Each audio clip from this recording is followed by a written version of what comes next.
খুবই খারাপ দুর্ঘটনা। মানে ঘটনাগুলো এমনই জিনিস যেগুলো যার সাথে ঘটে মানুষ তখনই ফিল করেছে ব্যাপার। বন্ধুকে হারানো আর আজ এমনও নয় যে চাকরি সূত্রে বন্ধু কি বেসিক নিডে কলিগ হয়, সেটাও নয়। মানে আমরা একসাথেই পড়াশুনো করি, আমরা যতজন এখানে দাঁড়িয়েছি প্রত্যেকে আমরা একই ব্যাচমেট, একসাথে পড়াশুনো, টিল ডেট কমিউনিকেশন।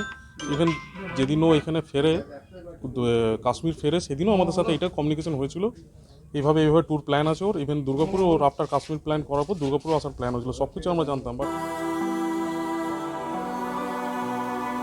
কলেজে পড়ি তখন হয় আর কি, 84-85 সালে ওর জন্ম।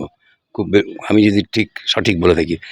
আর এখানেই পড়াশোনা করেছে, এখানে বিসিরা ইঞ্জিনিয়ারিং কলেজ থেকেই ও ও বোধহয় ইলেকট্রনিক্সে করেছে কমপ্লিট, বা আইটি ইনফরমেশন টেকনোলজির উপর করে ও চাকরি ভালো পায় টিসিএসে। দিয়ে ও ফ্লোরিডায় ছিল। যোগাযোগ আছে বাবা মার সাথে আমার, এখনো ফোনে কথাবার্তা হয়।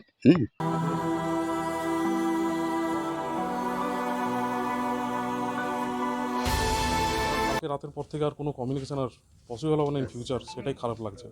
লাস্ট কবে এসেছিলেন দুর্গাপুর 2021 দুর্গাপুজোর সময় ও ভিজিট করেছিল একবার দুর্গাপুর। এখানে ও কোথায় চাকরি করতে? চাকরি টিসিএসে চাকরি করতো।